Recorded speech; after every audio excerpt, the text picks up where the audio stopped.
Hi guys and welcome to JK exam cracker. Guys आज हम आपका यहाँ टॉपिक स्टार्ट करने जा रहे हैं। हम क्वेश्चंस करेंगे बेस्ड ऑन अर्थमेटिक पे। जो आपका अर्थमेटिक का एग्जाम में पार्ट आता है, ये पार्ट एग्जाम में रहता है आपका 10 मार्क्स का। ठीक है, अब 10 मार्क्स का यहां पे हर एक टॉपिक मतलब बात करूं तो नियर अबाउट अर्थमेटिक के 11 12 13 टॉपिक्स है शायद आपके। तो इन टॉपिक्स में से सिलेक्टिव आपको एक एक क्वेश्चन हर एक टॉपिक में से आता है एग्जाम में। तो मेरी कोशिश है कि आज की क्लास में आपको हर एक टॉपिक को कम से कम थोड़ा सा यहाँ पे टच करवाऊं, थोड़ा सा उनको आपको आइडिया दूं कि एग्जाम में क्वेश्चन बेस्ड ऑन परसेंटेज कैसे आते हैं, प्रॉफिट एंड लॉस कैसे आते हैं, पार्टनरशिप पे कैसे आते हैं, स्पीड डिस्टेंस टाइम आपका हो गया, आपका टाइम एंड वर्क हो गया। इन सब टॉपिक्स पे आपको एग्जाम में क्वेश्चन कैसे पूछे जाएंगे। ठीक है, तो चलिए गाइस, आपको फर्स्ट क्वेश्चन यहां पे स्क्रीन पे डिस्प्ले हो रहा है। ठीक है, यहां क्या बोला गया आपको क्वेश्चन में? बोला गया Suresh was married 14 year ago. क्या बोला गया? सुरेश जो था उसकी शादी 14 साल पहले हो गई थी and his present age is 3/2 time of the age at the time of his marriage. देखो यहां पे बोला गया है जो प्रेजेंट एज है सुरेश की वो कितनी है, वो बोला गया यहां पे 3/2 that at time of marriage. ठीक है, एट टाइम ऑफ मैरिज। तो जो उसकी प्रेजेंट एज यहां बताई गई है वो 3/2 टाइम किसकी है? उसके मैरिज वाले एज के टाइम की। अब देखो यहां से क्या है, अगर मैं बोलूं यहां पे प्रेजेंट एज अपॉन इसको मैं यहां ले आऊं तो बोलूंगा मैरिज के टाइम पे जो उसकी एज थी तो वो कितना बन के आएगा 3/2। इतनी बात समझ आ रही है आपको? ठीक है, प्रेजेंट एज अपॉन मैरिज के टाइम पे उसकी कितनी एज थी वो कितना बन के आया 3/2। मतलब अगर ये आपका 20 होगा तो ये आपका 30 होगा, है ना। ये आपका 40 है तो ये आपका कितना होगा? यहाँ पे 50 होगा। अब यहां क्या बोला गया साथ में कि Suresh was married 14 year ago. उसकी शादी 14 साल पहले की हो चुकी है। तो इसका मतलब अगर ये 3 पार्ट है और ये आपका 2 पार्ट है ना, ये मैरिज के टाइम की एज है, ये प्रेजेंट एज है, तो इन दोनों में कितने साल का गैप है? तो आप बोलोगे 14 साल का गैप है, 14 ईयर्स। कितना है? 14 ईयर्स का गैप है यहां पे। ये बात समझ आ रही है? क्योंकि बोला गया है कि उसकी प्रेजेंट एज और उसकी टाइम ऑफ मैरिज पे जो एज थी वो कितना गैप है वहां पे 14 साल का। तो यहां पे गैप कितना है? 14 ईयर का। तो देखो 2 से 3 मतलब एक पार्ट बढ़ने से 14 साल का गैप आ रहा है। तो इसका मतलब 2 पार्ट किसके बराबर होंगे? 28 के, और 3 पार्ट किसके बराबर होंगे? इसके यहां पे आपके 42 के। क्योंकि एक पार्ट 42 है, क्योंकि दोनों का गैप आपका एक पार्ट है, तो 2 पार्ट 28 और 3 पार्ट कितने होंगे? यहां पे आपके 42 होंगे। अब उसके बाद क्या बोला गया है? If his son's age is 1/3 of his present age. जो उसका सन है उसकी एज कितनी है? 1/3 ऑफ हिज प्रेजेंट एज। तो देखो यहां पे जो सन की एज है वो equal to 1/3 of his present age. अब प्रेजेंट एज ये किसकी एज है? ये है सुरेश की एज। किसकी है? सुरेश की। ये कौन सी एज है? ये मैरिज वाली एज है। और ये कौन सी एज है? ये उसकी प्रेजेंट एज है। तो यहां पे अगर पुट करूंगा 1/3 इंटू 42 तो ये निकल के आएगा 14 ईयर्स। कितना निकल के आएगा?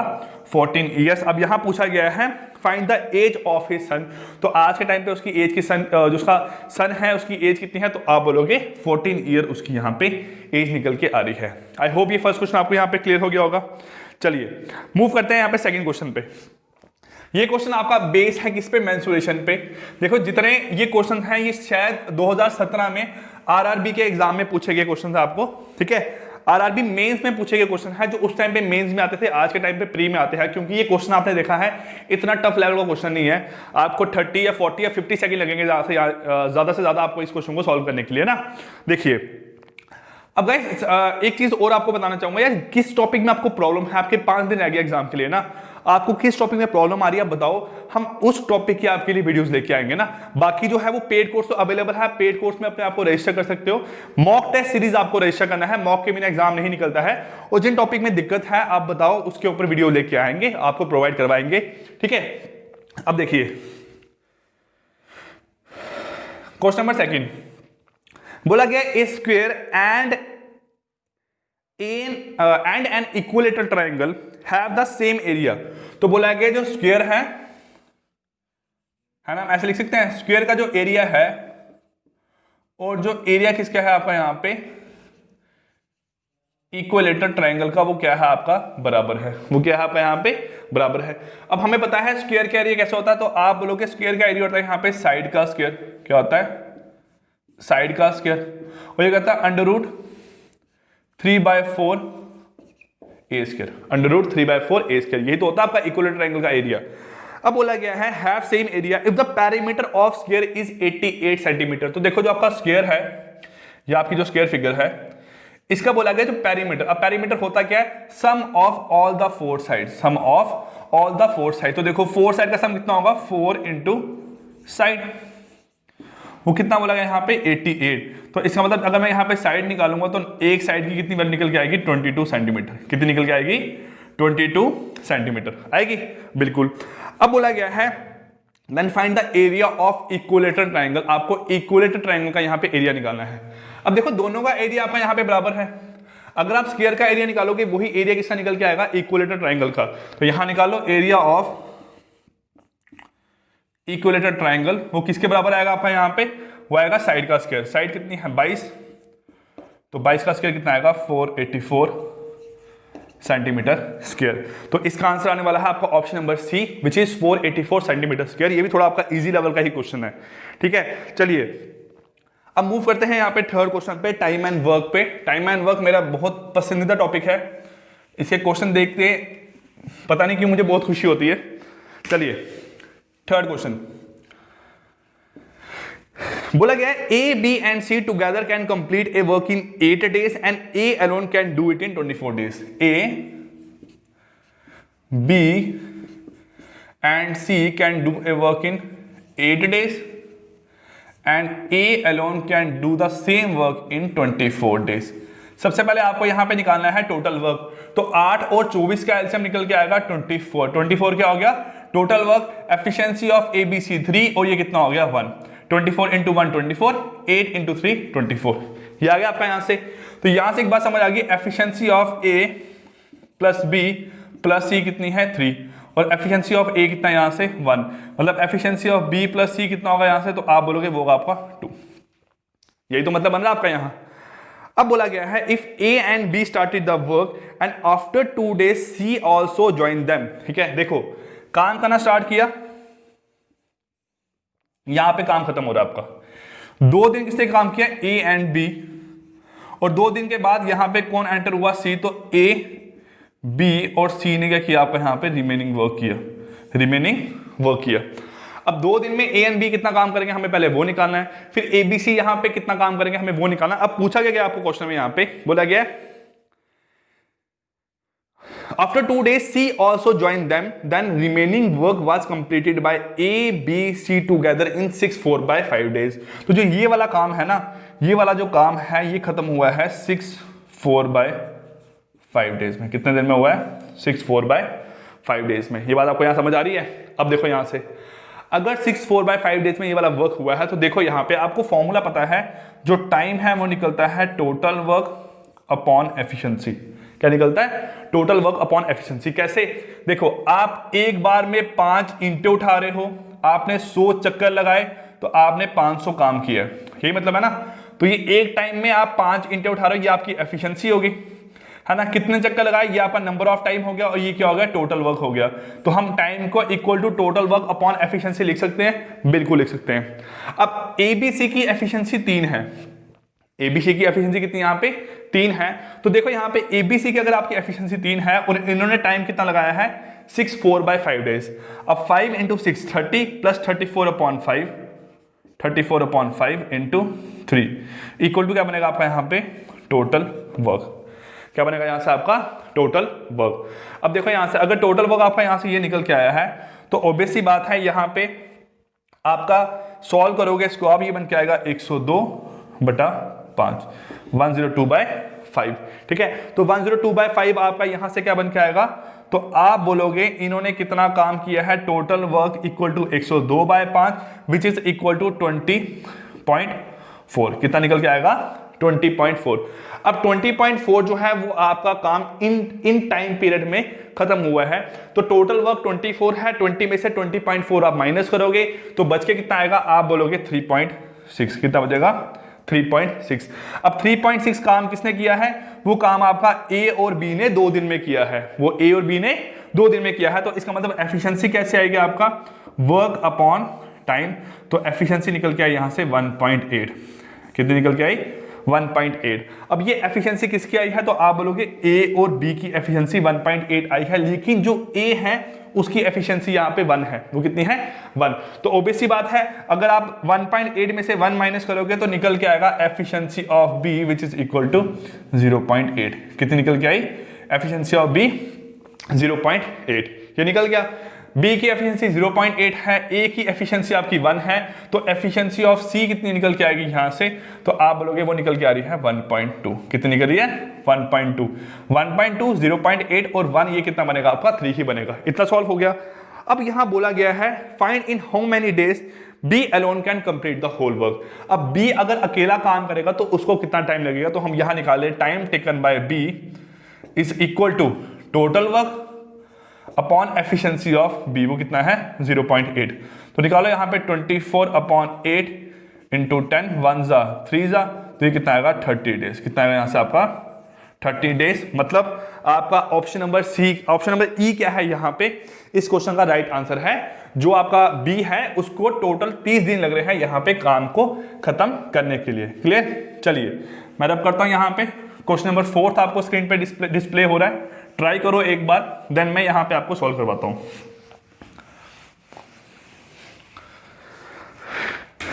चलिए, अभी बोला गया in a mixture of milk and water. एक मिक्सचर किसका है यहाँ पे? मिल्क और वाटर का। क्वेश्चन नंबर 4 है in a mixture of milk and water. यहां बोला गया है the proportion of milk by weight is 60%। इसमें जो मिल्क है वो कितना है? 60% क्या है? मिल्क है। तो मतलब 40% क्या होगा आपका यहाँ पे? वाटर होगा। तो मतलब 6:4, मतलब 3:2। ये आपकी रेशो है मिल्क एंड वाटर की एक पूरे कंटेनर में। अब यहां बोला गया है if from the 80 gram mixture, जो मिक्सचर है वो आपका 80 ग्राम है, तो 80 ग्राम के अगर आप 5 हिस्से करोगे, क्योंकि बोला गया है मिल्क और वाटर 5 हिस्सों में इस फॉर्म में लाई कर रहा है। अब आपका यहां पे मिक्सचर कितना है? 80 ग्राम। 80 ग्राम के अगर आप 5 हिस्से करोगे तो एक हिस्सा बन के आएगा 16 का। तो ये कितना बन जाएगा आपका? ये बन जाएगा आपका 48 और ये बन जाएगा आपका यहाँ पे 32। कितना बनेगा? 48 और 32, तो कितना होगा यहाँ पे आपका 80। तो इसका मतलब है जो आपका मिक्सचर था 80 ग्राम, उसमें 48 क्या था? मिल्क, और वाटर कितना था यहाँ पे आपका? 32। यही बनेगा आपका यहाँ। अब देखो यहाँ पे क्या? 20 gram of mixture is taken out. अब यहां से 20 ग्राम मिक्सचर आपने बाहर निकाला है, तो -20 कर दिया, तो बेटा कितना बन गया आपका यहाँ पे? 60 ग्राम। कितना बन गया? 60 ग्राम। बेटा मैं आपको वैसा समझा रहा हूं कि जितने भी बच्चे हैं उनको ये समझ आए, चाहे उन्होंने फर्स्ट टाइम पढ़ना हो ना, आपको जो तरीका बेस्ट लगता है आप उस तरीके से सॉल्व कर सकते हो। इससे भी बहुत शॉर्टकट तरीके हैं, आप यूज कर सकते हो। इसका मतलब ये नहीं कि वो मुझे नहीं आता है, आपको आता है, आप सॉल्व करो। मेरी कोशिश है अगर वीडियो को 10 लोग भी देख रहे हैं, चाहे वो नए लोग हैं, उनको सभी के सभी क्वेश्चन यहाँ पे समझ आ जाए, है ना। अब देखो 60 बन गया। अब अगर ये 80 से 60 बन गया तो मतलब 20 ग्राम निकला बाहर ना। अब ये 20 ग्राम में मिक्सचर बाहर निकलेगा, और मिक्सचर कैसे निकलेगा? इसी रेशो में निकलेगा बाहर आपका, है ना। अगर ये 20 ग्राम बाहर निकला तो 20 ग्राम में अगर 3:2 को आप 20 ग्राम की फॉर्म में लेके चलते हो तो आपको यहां समझ आ रहा है ये निकलेगा यहाँ पे 12 ग्राम और ये निकलेगा आपका 8 ग्राम, क्योंकि इनकी रेशो वहां पे निकालते वक्त भी बराबर ही रहनी चाहिए ना। इसको अगर आप सॉल्व करोगे ये 3:2 ही निकल के आएगा आपका।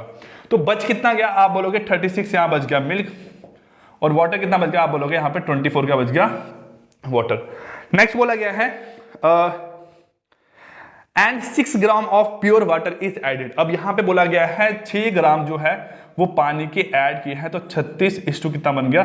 30 बन गया। यहाँ पे बोला गया जो न्यू मिक्सचर फॉर्म हुआ है उसकी रेशियो कितनी होगी? तो सिंपल सी बात है, इसको सॉल्व करो, ये बन के आएगा 6:5। ये आपका यहाँ पे बेटा आंसर निकल के आ रहा है ना। ये आपका यहाँ पे क्वेश्चन नंबर 4। मिल्क और वाटर कैसे था आपका गिवन? 60% मिल्क 40% वाटर, 6:4 मतलब 3:2।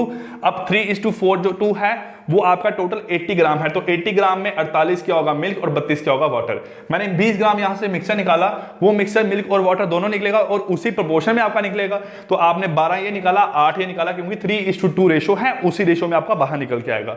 बच गया 36:24। 6 ग्राम आपने यहाँ पे पानी ऐड किया तो बन गया 30, है ना, 36:30 बन गया, तो बन के आएगा आपका 6:5।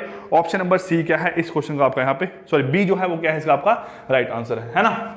चलिए अब मूव करते हैं बेटा यहाँ पे आपका क्वेश्चन नंबर 5 की ओर।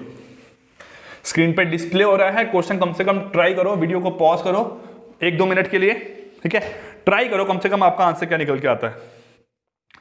ये क्वेश्चन आपका बेस है पार्टनरशिप पे।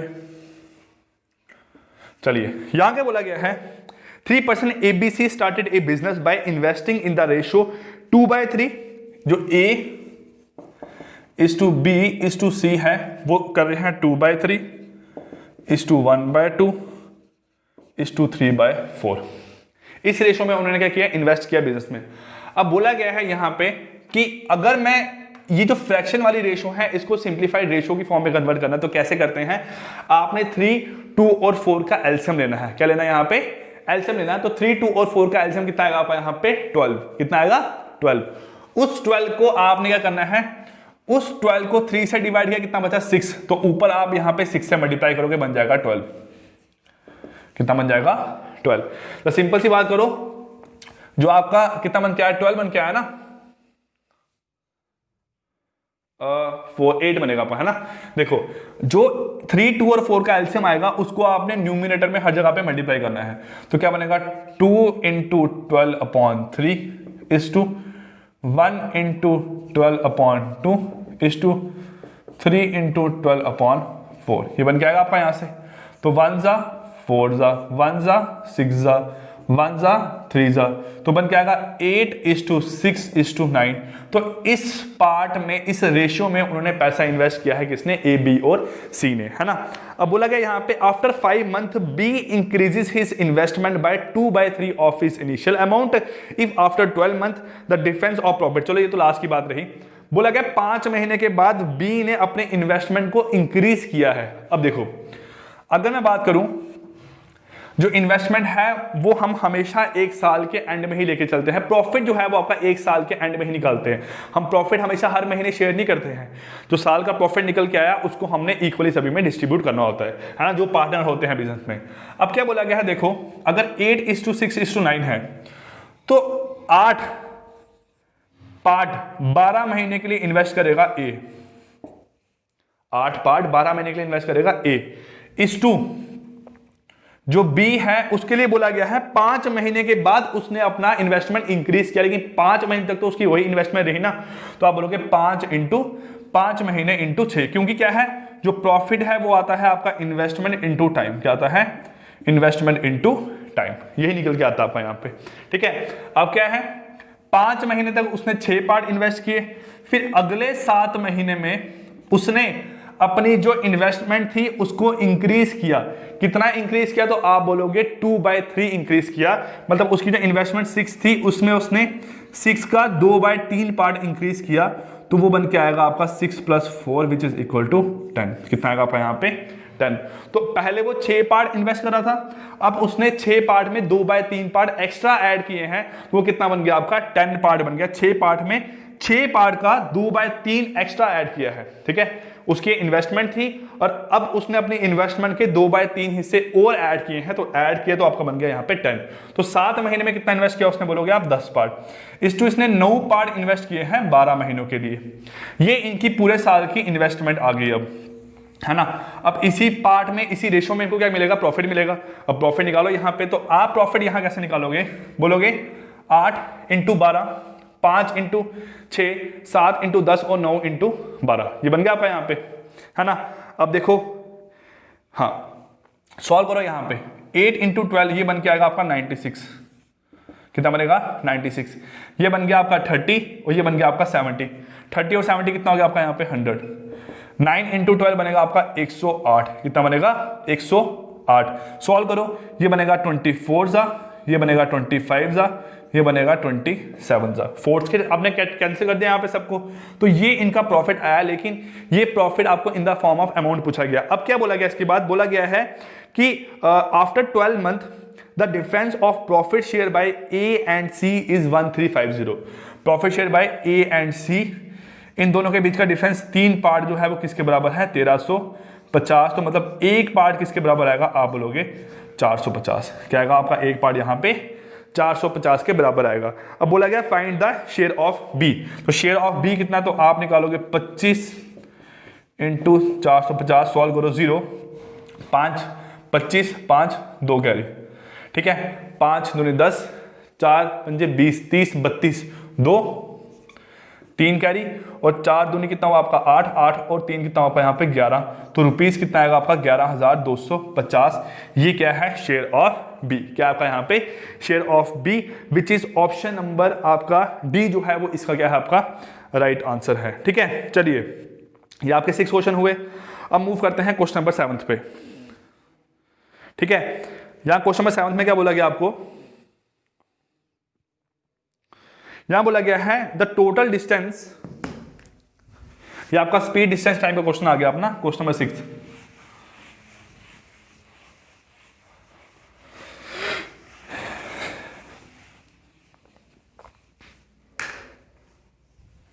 चलिए बोला गया है the total distance between A and B is 792 kilometre. दो आपके स्टेशन है ए और बी, उनके बीच का आपका टोटल डिस्टेंस कितना है यहाँ पे 792 किलोमीटर। देखो ए और बी आपके दो स्टेशन है, इनके बीच का डिस्टेंस है आपका 792 किलोमीटर। ये आपका ए है, ये क्या है आपका यहाँ पे बी है, और ये है क्या क्वेश्चन नंबर आपका 6 है ना। अब बच्चों यहां बोला हुआ है a car P start from A at 8 PM। एक कार क्या है, कार P 8 AM पे चलना यहां से स्टार्ट करती है। ठीक है, at a speed of 64 kilometre per hour, इसकी स्पीड है 64 किलोमीटर पर आवर, है ना। दूसरा बोला गया है toward B and car Q start from B, car Q start from B at 11 AM at speed of 86 kilometre per hour, 86 kilometre per hour. ठीक है, बोला find the distance from station B when both car will meet each other. ठीक है, find the distance from station B when both car will meet each other, दोनों जब आपको meet करेगी उनके बीच आपका एक्चुअल में यहाँ पे डिस्टेंस कितना होगा।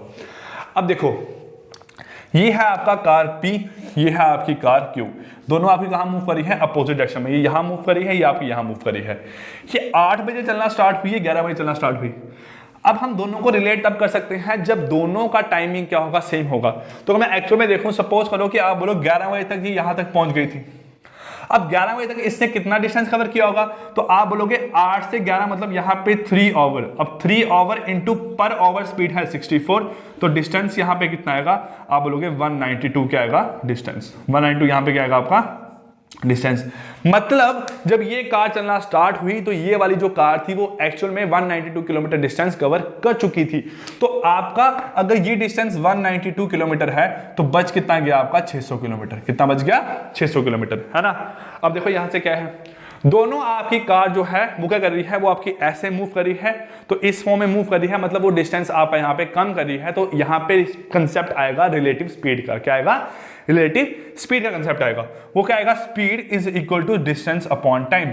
अब यहाँ पे जो डिस्टेंस है और जो टाइम है वो दोनों के दोनों यहाँ पे दोनों की कंबाइंड स्पीड के साथ आपके यहाँ पे कवर हो रहे हैं। तो इसका मतलब यहाँ पे आएगा speed of car P plus speed of car Q is equal to distance upon time. ये बनेगा दोनों का 64 और 86, ये बन गया बेटा 150। कितना बन गया 150 kilometre per our equal to distance है आपका 600 का अपॉन टाइम। यहां से टाइम निकल के आएगा 4 आवर।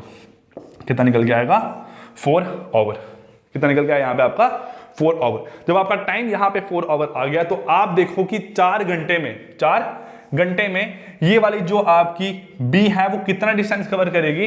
तो आप बोल सकते हो यहाँ पे जो B है, जो क्या Q है, वो आपका कितना डिस्टेंस यहाँ पे कवर करेगी। तो आप बोलोगे distance by Q is equal to speed into time. तो स्पीड कितनी है उसकी 86 इंटू टाइम कितना है 4, तो ये बन जाएगा 320 और 6 आपका 34, 344 किलोमीटर।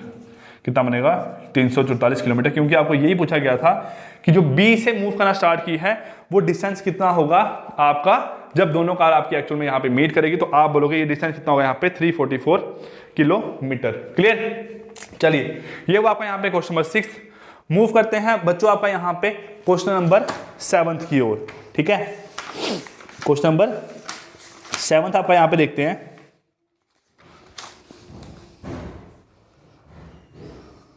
चलिए, क्वेश्चन नंबर 7 है यहां पे आपका।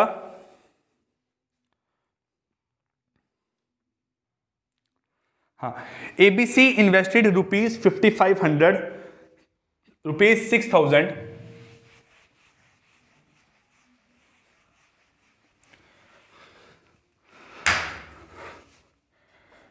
ABC invested ₹55,000, 5,500, 6,000, सॉरी 4,500 और 6,000 इन ए बिजनेस। ठीक है, for 3 year in A partnership, मतलब यहां पे जो आपका प्रॉफिट है वो 3 साल के बाद में देखा जाएगा ना। तो यहां बोला गया है आफ्टर 1 ईयर ए ने जो डिक्रीज किया इन्वेस्टमेंट बाय ₹1000। तो देखो यहां पे क्या है, मतलब जो ए है उसने 5500 ही इन्वेस्टमेंट रखा, कितनी देर के लिए, 1 महीना, तो 1 साल के लिए। 1 साल कितना हुआ, 12 महीने। देन उसने अपनी डिक्रीज कर दी इन्वेस्टमेंट बाय ₹1000, तो 1000 से डिक्रीज कर दिया, मतलब कितना कर दिया, 4500। तो अगले 24 महीने के लिए उसने कितने पैसे इन्वेस्ट किए आपके, 4500। ठीक है, and B increases his investment by 500 after 1 year बोला गया ना।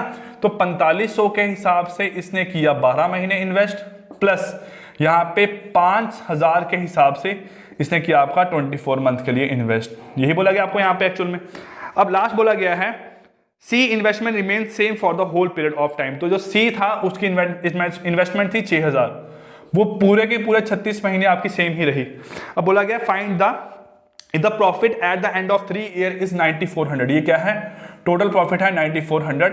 अब हमें बोला गया है यहां पे निकालने को find the profit share of C. तो जो आपका सी है उसका यहां पे प्रॉफिट शेयर कितना है, तो सी का प्रॉफिट निकालना है। देखो ये आपकी रेशियो आ गई किसकी, प्रॉफिट की। कैंसिल करो यहां पे 1 जा 2 जा 1 जा 2 जा 3 जा, कैंसिल हो गया आपका यहां से सारा।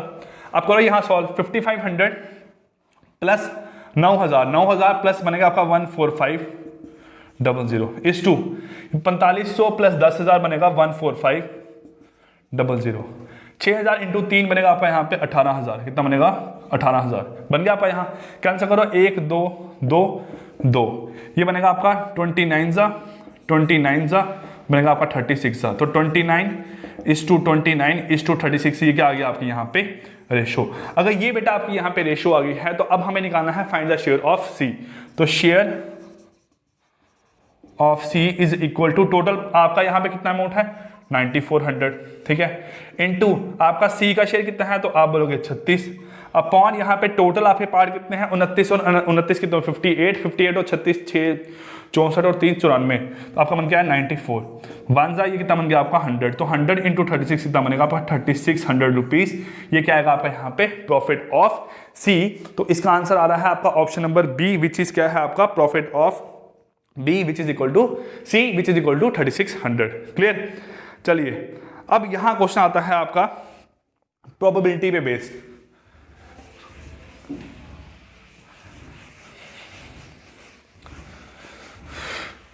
देखिए यहां पे क्वेश्चन नंबर 8 क्या बोला गया आपको यहां पे 8th क्वेश्चन में। यहां बोला गया है ए basket contain 8 blue 5 red and 6 green ball. A basket contain 8 red, ठीक है, सॉरी 8 ब्लू 5 रेड और 6 ग्रीन बॉल, और मुझे यहां से 3 बॉल निकालनी है। क्या निकालना है, 3 बॉल निकालनी है from the basket. Then find the probability of getting all 3 balls drawn are of different colour. जो तीनों की तीनों बॉल है वो आपकी तीनों कैसी होगी, यहां पे डिफरेंट कलर की होगी। मतलब एक बॉल कौन सी होगी, रेड की होगी, एक कौन सी होगी आपकी ब्लू की होगी, और एक कौन सी होगी आपकी यहाँ पे ग्रीन की होगी। ये आपको इसकी क्या निकालनी है, प्रोबेबिलिटी निकालनी है। तो आपको पता है सिंपल सी प्रोबेबिलिटी का फॉर्मूला यहाँ पे क्या बनेगा, 1 ब्लू 1 रेड और 1 ग्रीन। ये क्या बनेगा, आप बोलोगे 8 में से आपने एक निकालनी है ब्लू, इंटू 5 में से एक निकालनी है रेड, इंटू 6 में से एक निकालनी है आपने ग्रीन, अपॉन टोटल क्या है 8 और 6 14 19। तो 19 में से आपने 3 बॉलें निकालनी है ना। 19 बॉल में से 3 बॉल निकालनी है, जिसमें से 8 में से एक होगी आपकी रेड ब्लू की, 5 में से एक होगी रेड और 6 में से एक क्या होगी आपकी यहाँ पे ग्रीन की। करो सॉल्व यहाँ पे, ये बनेगा 8 × 5 × 6 अपॉन नीचे क्या बनेगा आपका 19C3 है ना, तो 19C3 आएगा 19 × 18 × 17 × 16 फैक्टोरियल अपॉन 3 फैक्टोरियल इंटू 19 - 3 बनेगा 16 फैक्टोरियल, आपस में कैंसिल हो गया है ना। करो यहाँ सॉल्व, बनेगा 8 × 5 × 6, 3 फैक्टोरियल का मतलब क्या हुआ यहाँ पे आपका 6 हुआ अपॉन ये बनेगा 19 × 18 × 17 है ना, 1 ज़ा 3 ज़ा 1 ज़ा और कितना बन गया आपका यहाँ पे 3 ज़ा, ये बनेगा 1 ज़ा, ये बनेगा आपका यहाँ पे 2 ज़ा बन गया। तो 8 × 5 × 2 ये बन गया आपका यहाँ पे 80 अपॉन 19 × 17, 17 17 20 340 323 कितना बनेगा आपका आंसर यहाँ पे 323। तो 80 अपॉन 323 मतलब क्या है आपका यहाँ पे जो आंसर है वो आंसर क्या आ रहा है आपका ऑप्शन नंबर ए क्या आ रहा है इसका आपका यहाँ पे करेक्ट आंसर। क्लियर, चलिए मूव करते हैं। जो लास्ट के आपके 2 क्वेश्चन बचे हैं, इन क्वेश्चन में क्या बोला गया है यहाँ पे देखो, आपको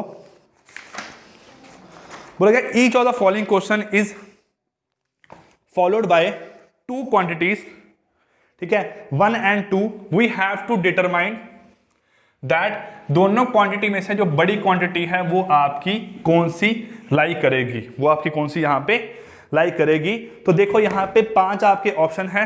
अब पहली क्वांटिटी क्या बोलेगी है, देखो question number 9 quantity number first, ये क्वांटिटी नंबर क्या है फर्स्ट। अब जो 10th क्वेश्चन है बेटा वो सेम है ऐसा, वो आपने खुद निकालना है, उसका आंसर क्या आएगा आपने कमेंट सेक्शन में करके बताना है। कमेंट सेक्शन आप लोगों के लिए ही बना है, वहां पे मैंने कमेंट नहीं करने हैं, आपने ही बताना है कि आपका वहां पे आंसर क्या आ रहा है ना। चलिए क्या बोला गया है, by selling 15 apples A seller gain the price of 2 apples.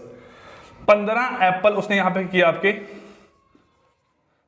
Cell किए ना, क्या किया उसने यहां पे सेल किए, जिसमें उसको 2 एप्पल का जो प्राइस था उसका क्या हुआ प्रॉफिट हुआ, उसका क्या हुआ यहाँ पे उसको प्रॉफिट हुआ, यही मतलब है ना यहाँ पे आपका। अब देखो क्या बोला गया यहाँ पे, आपको बोला गया है कि 2 एप्पल का प्रॉफिट हुआ जब उसने 15 एप्पल यहाँ पे सेल किए। तो आप यहाँ निकालोगे प्रॉफिट परसेंट, वो कैसे निकलेगी, आप बोलोगे 2 का प्रॉफिट हुआ किससे 15 इंटू बनेगा आपका यहाँ पे 100%, ये क्या निकल के आएगा आपका यहाँ पे प्रॉफिट परसेंट। कैसे निकलता है, आपका प्रॉफिट कितना हुआ है 2 का अपॉन 15 इंटू 100 निकालो यहाँ पे, ये बनेगा आपका 3, ये बनेगा आपका यहाँ पे 20, तो बन के आएगा आपका यहाँ पे 40/3%। 40/3 का मतलब हुआ 13 1/3%। ये क्या हुआ आपका यहाँ पे फर्स्ट क्वांटिटी आपकी इतनी निकल के आ रही है। अब बात आती है सेकंड क्वांटिटी पे, बोलेगा 25% profit is gain quantity second, 25% profit क्या हुआ आपका यहाँ पे गेन हुआ, कब गेन हुआ, when article is sold for 625, selling price कितना है 625, ठीक है। Calculate the loss percent when the same article is sold for 435 rupees. अगर उसको 435 पे सेल करता हूं तो आपका यहाँ पे उसको लॉस कितना होगा। अब देखो यहाँ पे सेलिंग प्राइस कितना है आपका 625 और 625 में उसको 25% क्या हुआ प्रॉफिट हुआ है, तो इसका मतलब जो 125% ऑफ सीपी होगा वो किसके बराबर होगा आपका यहाँ पे 625 के, कितना हुआ 625 के। अब लॉस निकालने को बोला तो मतलब 100 माइनस एक्स, तो हम बोल सकते हैं यहाँ पे आपका x% of CP is equal to कितना बोला गया आपको यहाँ पे 435, कितना बोला गया आपको यहाँ पे 435 है ना। अब निकालो यहाँ इसको सॉल्व करो, आपका आंसर कितना आता है। देखो सबसे पहले आप यहाँ पे सॉल्व करोगे 25, ये 1 जा, ये बनेगा आपका यहाँ पे 5 जा, कितना बनेगा आपका यहाँ पे 5 जा, परसेंट के साथ परसेंट कैंसिल हो गया आपका यहाँ पे है ना। अब देखो 435 है, 5 1 जा, ये बनेगा आपका यहाँ पे 1 10 20 30 80 80 87 87, कितना बना 87।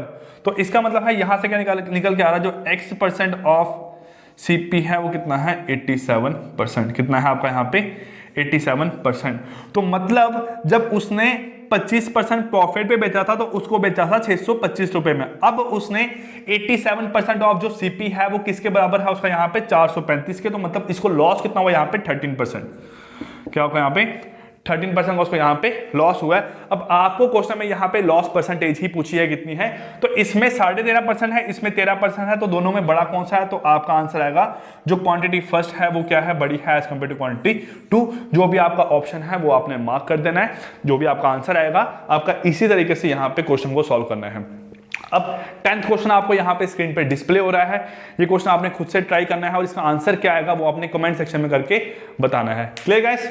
चलिए गाइस खत्म करते हैं आपकी आज की क्लास, मिलते हैं नेक्स्ट क्लास में, तब तक के लिए take care, goodbye, thank you.